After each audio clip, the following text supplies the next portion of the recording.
Mga kababayan, magandang araw po sa ating lahat.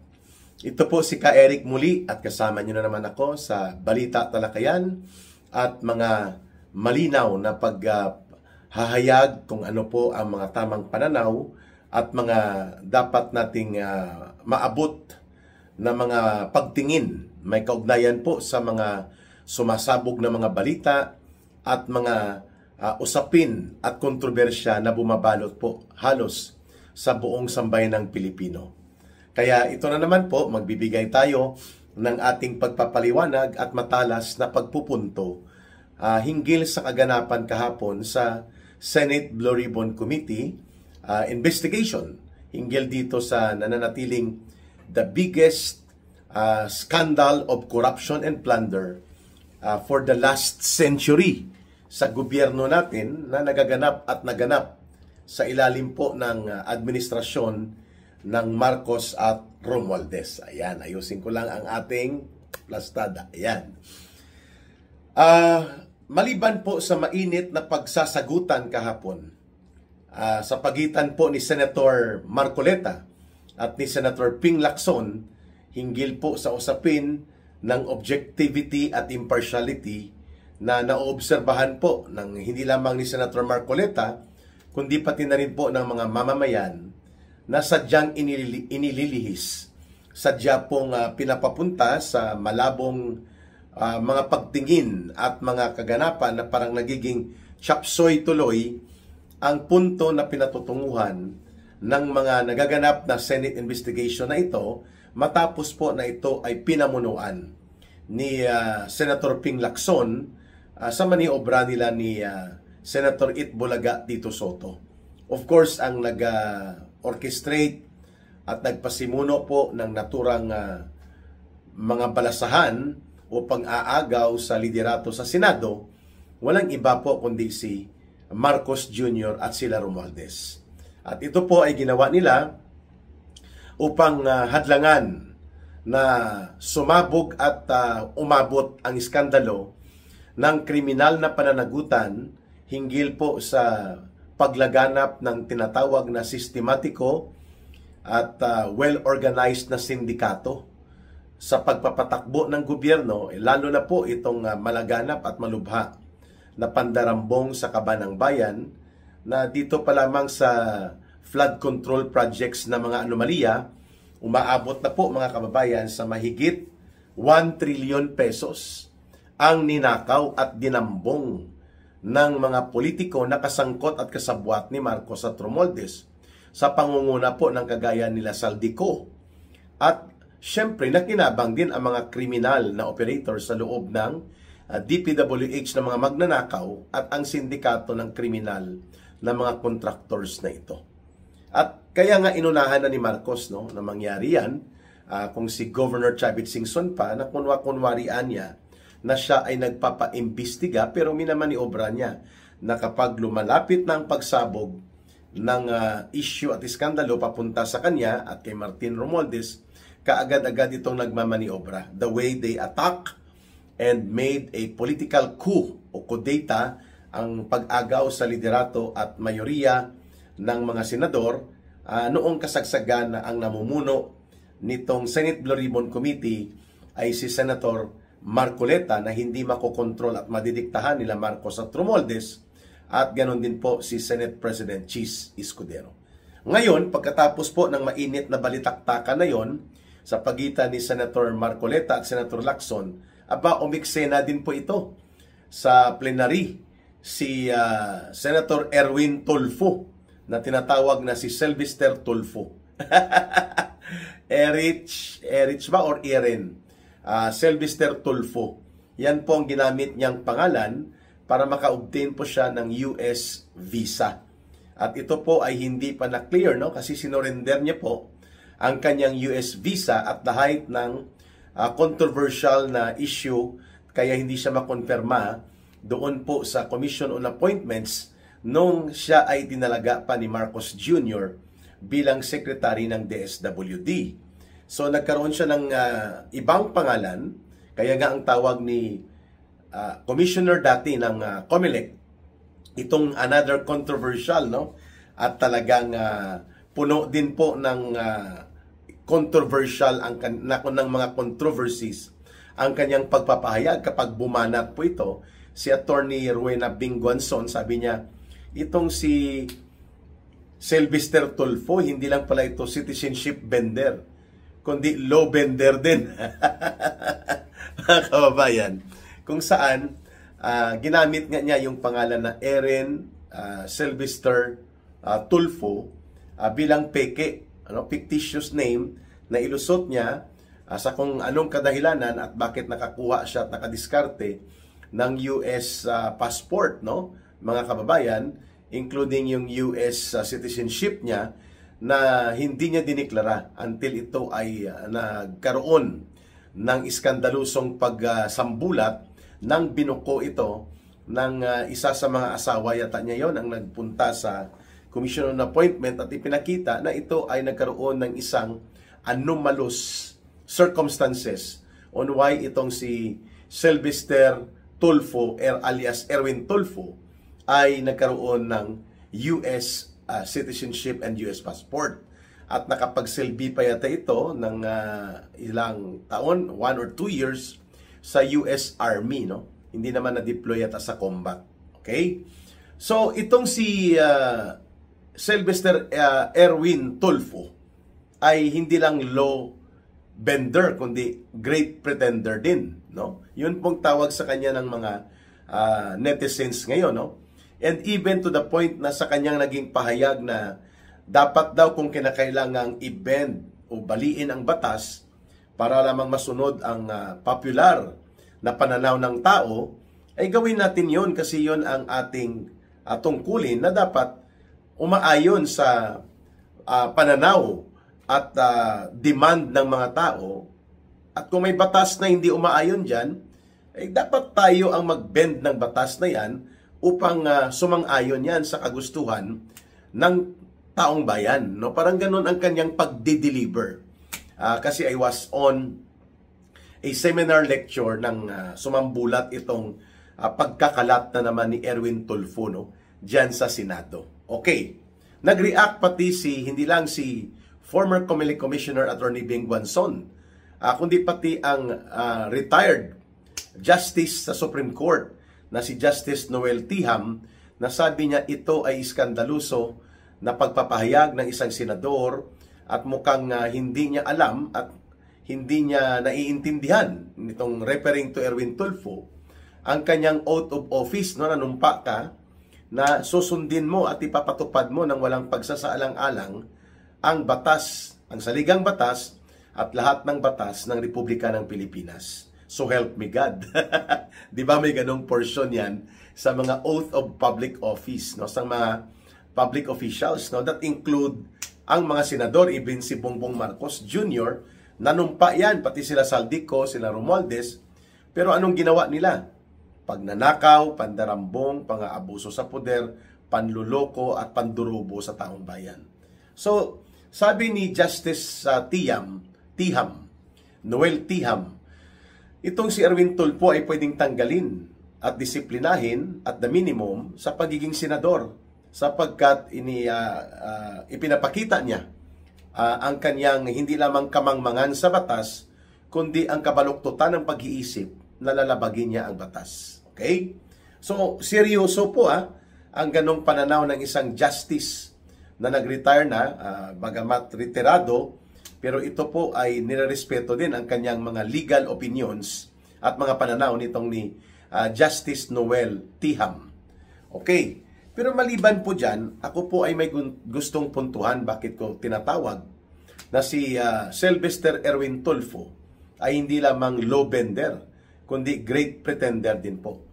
At binabanggit ko nga sa aking Facebook post na ang pagkakaroon ng isang Erwin Tulfo bilang senador ng Pilipinas, idagdag mo pa si Tito Soto at mga kabalahibo nila, ay pagpapakita na nabubulok talaga at puno ng anomalya ang ating electoral and political system. At nagpapakita din po yan kung anong antas lang mayroon na abot ang mayoriya ng ating mamamayang Pilipino kapag pag-uusapan po ang political maturity. Kasi naibubuto pa rin, naipapalusot pa rin at naipapanalo ang mga kagaya nitong baluktot ang kaisipan, walang alam sa batas at nagmamarunong pa at pretender pa na si Erwin Tulfo. Okay?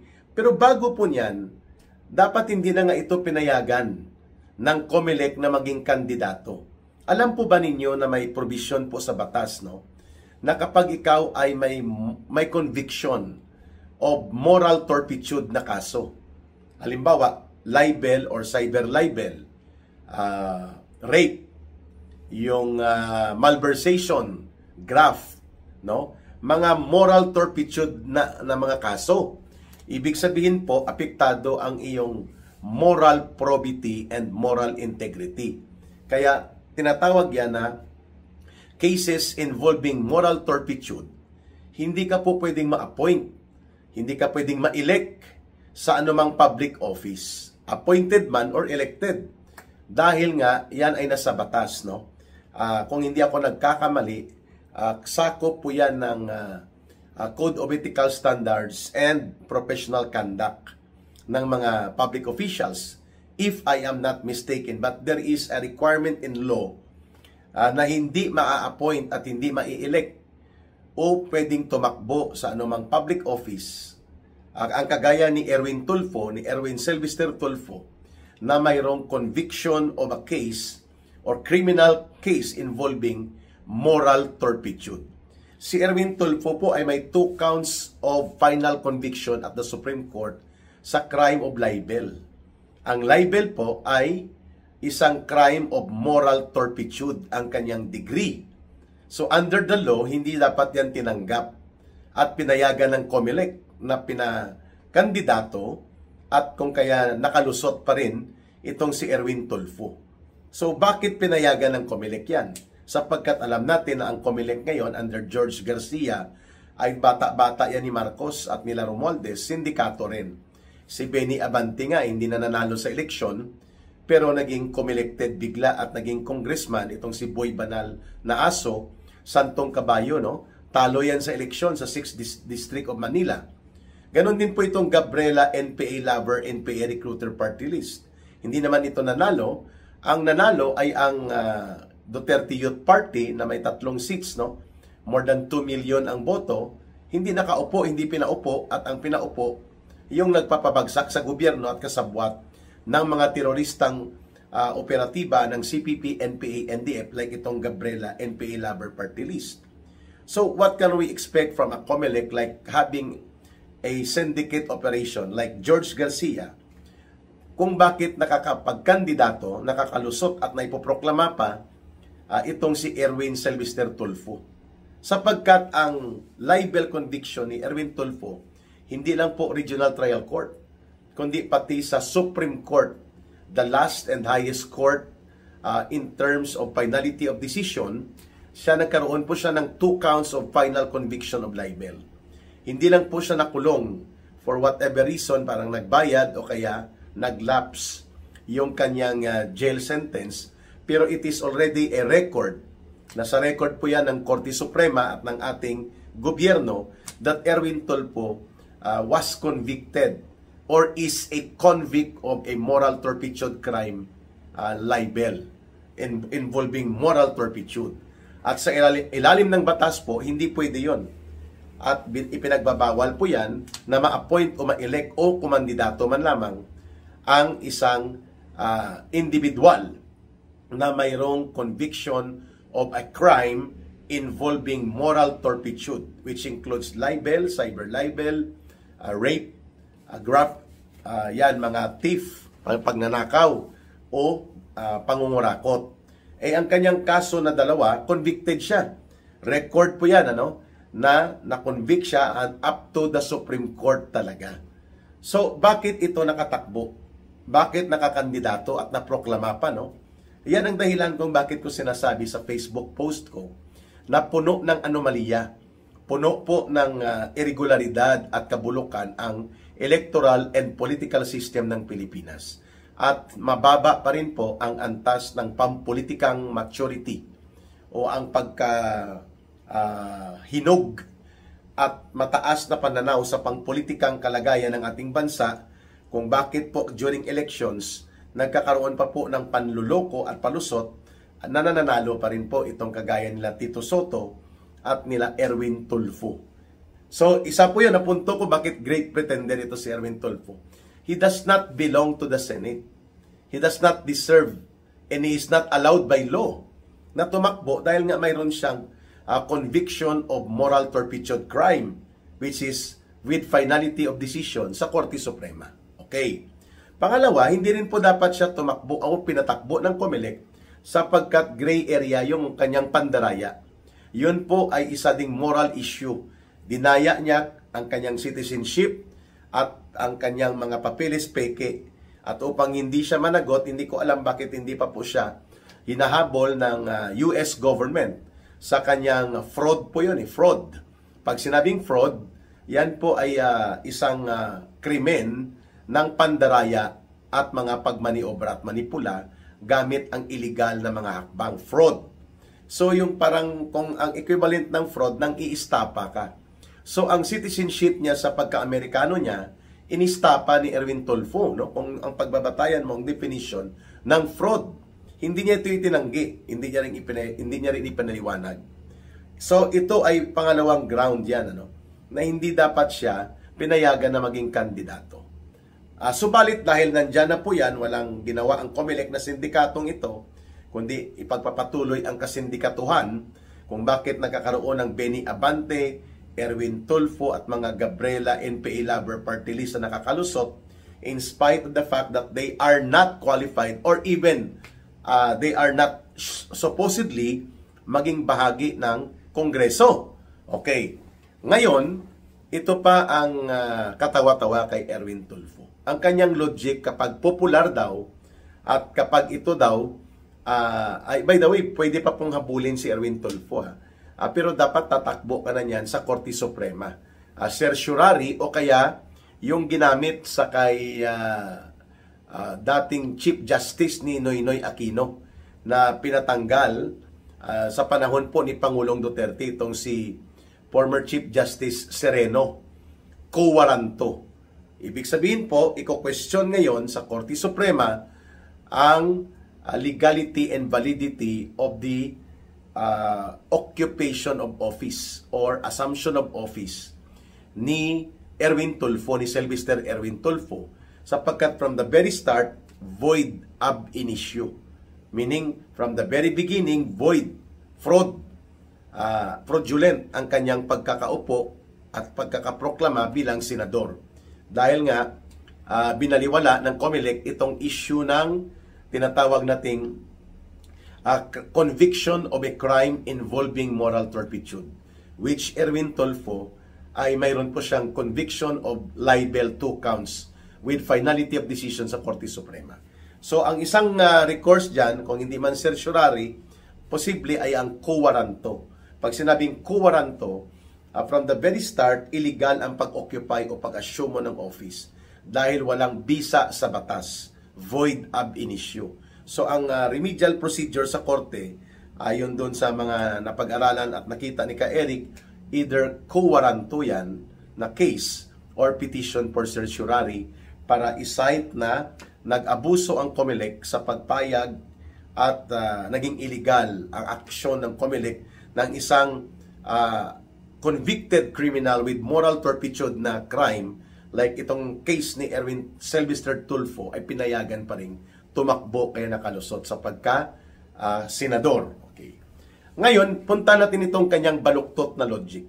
Sapul sa sinabi ni former Commissioner and Attorney Bing Guanzon na si Erwin Tulfo ay walang alam sa pagiging senador niya na ang unang requirement niyan, mabuti pa pinuntuhan ito ni Senator Robin Padilla na bilang mga senador, bilang mga mambabatas, ang isa sa unang obligasyon ng isang mambabatas ay sumunod at magpatupad ng batas. Yun po, no? Although hindi sila law enforcement, ang ibig sabihin po, sundin mo ang batas at kung kinakailang ipatupad mo ang batas. Yan ang ibig sabihin ni Senator Robin Padilla. Tama po, which coincided doon sa pagpupunto na ginawa ni Supreme Court Retired Justice Noel Tiham that Erwin Tulfo can be subjected to a disciplinary action including expulsion, no? Kagaya din po kay Risa Hontiveros na itinuturo ng mga witnesses na nagtatanim witness, nagmamaniobra at nagmamanipula sa tinatawag na witness tampering modus operandi. At dapat nga ito ay inimbestigahan sa Senate Committee on Ethics at dapat ito sila ay pinapatawan ng disciplinary action. At the minimum, sinususpend ito o kaya pinapatalsik by way of expulsion. Ngayon, may punto po dito si Senator Padilla, Robin Padilla, at may punto na tumugma doon sa pananaw ng isang retiradong hukom ng Korte Suprema na si Justice Tiham, na ang pagiging inosente, kunwari pero ignorante sa batas ni Erwin Sylvester Tulfo at ang kanyang paggigiit, no, iginigiit pa rin niya na tama na baliin, baloktotin ang batas basta kung ito ay tumutugma sa kung ano ang popular na opinyon ng taong bayan, is a very dangerous case of a senator who does not only understand but also openly violates his oath of office, which is nanunumpa siya na susundin niya ang saligang batas at lahat ng mga batas na umiiral sa Republika ng Pilipinas. Ayun. So, ang propensity o itong kahambugan ni Tulfo, ni Sylvester Erwin Tulfo, at ang pagka-big mouth niya at ang pagpipretend niyang macho siya, matapang at malakas ang loob niya para labagin ang batas, that is a very clear case na hindi nararapat na manatili itong si Erwin Sylvester Tulfo sa pagkasenador. Sapagkat when you are not following the law, and not just you are refusing to follow the law, but you want to openly violate the law by bending the law, aba, wala po sa wastong katinuan ang pag-iisip ng isang senador na tinatawag na mambabatas. Therefore, he needs to be removed from office. And ang removal from office sa isang senador, hindi sila impeachable official, kagaya ng presidente at ng vice president.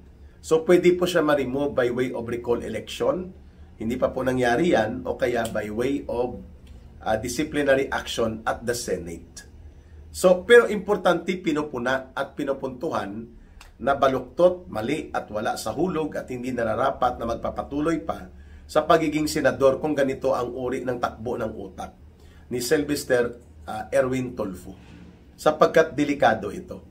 At kung hindi niya kinikilala ang kanyang Declaration of Public Oath of Office na kanyang sinumpaan at hindi niya kinikilala ang tunay na diwa ng batas na no one is above the law, and hindi niya naintindihan na may tinatawag na ignorantia lihis non excusat. Ignorance of the law is not an excuse, and dura lex sed lex. Mga Latin words yan na very basic. Pag sinabi pong dura lex sed lex, the law may be harsh, but it is the law. You have to follow it, and even the president needs to follow it, and everyone else, including a senator, lalo na. Dura lex sed lex. The law may be harsh, but it is the law. So ang batas, pwedeng yan ay hindi tumutugma sa kung anong popular na opinyon ng tao sa isang pagkakataon, at pwedeng yan ay mukhang hindi makatarungan, pero kung yan ay umiiral na batas at hindi yan nawawala o nabubura at nababago, bagamat anuman ang iyong nararamdaman tungkol sa umiiral na batas, hindi mo pwedeng labagin yan kasi batas yan. At yun po ang kasunod na sinabi ko kanina. Ignorantia lihis non excusat. Ignorance of the law excuses no one. Ipagpalagay nating ignorante sa batas itong si Erwin Tulfo, si Sylvester Erwin Tulfo, kasi hindi naman siya abogado. Hindi rin po ako abogado, pero hindi rin ako nagmamarunong sa batas. Pero bago pa ako magsalita, nagre-review muna ako, nagbabasa, at binabalikan ko ang kasaysayan at mga karanasan upang hindi po ako magkaroon ng baluktot na mga pananaw sa mga bagay na mahalaga po sa pambansang usapin. Not just because you have an opinion, you will automatically declare your opinion kahit na baluktot ito, mga kababayan. Kaya itong si Erwin Sylvester Tulfo, dalawang bagay ang ipinakita niya, hindi niya naintindihan ang doktrina sa batas, that dura lex sed lex. The law may be harsh, but it is still the law. At itong ignorantia lihis non excusat. Ignorance of the law excuses no one. Siguro ang kanyang atrasan, salus populi est suprema lex. The welfare of the people is the supreme law. Pero dapat nasa konteksto yan. Kasi ang gusto nilang igiit nila Tito Soto, nila Boying Rimulya, nila Sylvester Erwin Tulfo at mga kabarkada nila at kabalahibo na hindi dapat maging bahagi ng Witness Protection Program ang mag-asawang Diskaya upang mapangalagaan ng gobyerno ang kanilang kaligtasan at seguridad, ay sapagkat sabi ni Rimulya, dapat magkaroon muna ng restitution. Pag sinabi pong restitution, ikaw ay magbalik ng mga ninakaw na kayamanan o mga ina-allege na ninanakaw na mga dambong at mga pinagdurubuhan na kayamanan o pera. Yan pong ibig sabihin ng konteksto ng restitution. Pero wala po kasi yan sa batas ng Witness Protection Program.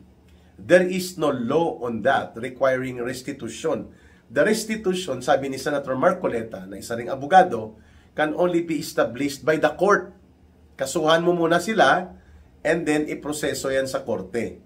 Eh si Marcos nga hindi nagbabayad ng buwis even with the Supreme Court final decision na 203 billion pesos. Again 203 billion pesos ang dapat na bayaran na buwis ng pamilya Marcoses, no?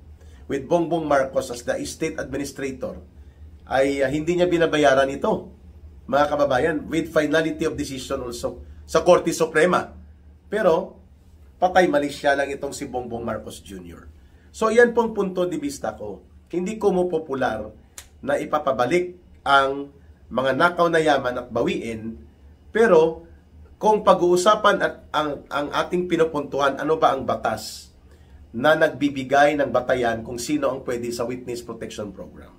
At binabanggit ni Senator Marcoleta, wala sa batas na nagbubuo ng Witness Protection Program na mayroong requirement of restitution bago ka maka-apply at makonsider sa iyong pagiging witness of the state under protection.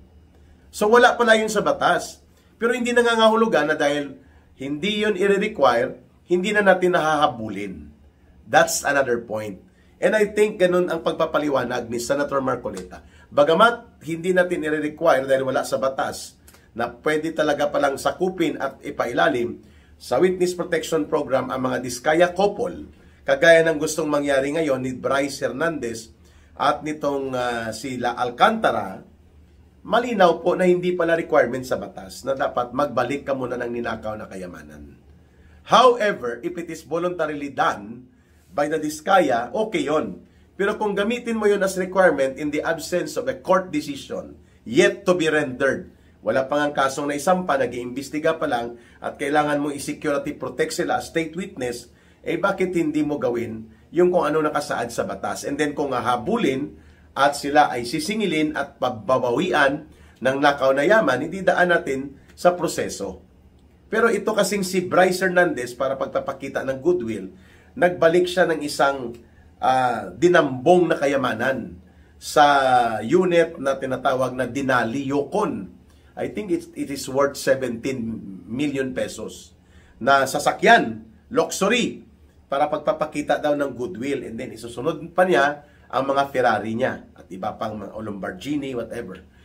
Pero yun ay voluntary niyang ginawa para mag-gimmick, maybe, or konsensya man, maybe. Pero wala po yun sa requirement na para magkaroon ka ng access to become considered as a state witness under protection by the state. In the Witness Protection Program, ay dapat mag-surrender ka kagad ng kayamanan. Kung ang pinag-uusapan ay tungkol sa pagiging whistleblower po ninyo, involving sa crime of corruption and plunder. Sabi ni Senator Marcoleta, sundin natin ang batas. Bakit ninyo hindi i-consider ang mga Diskaya couple? Qualified naman sila. Dahil wala naman ang requirement diyan ng restitusyon. Ang pagbabawi at paniningil sa kanilang mga dinambong na kayamanan will follow in the court decision. Yun ang sinasaad sa batas.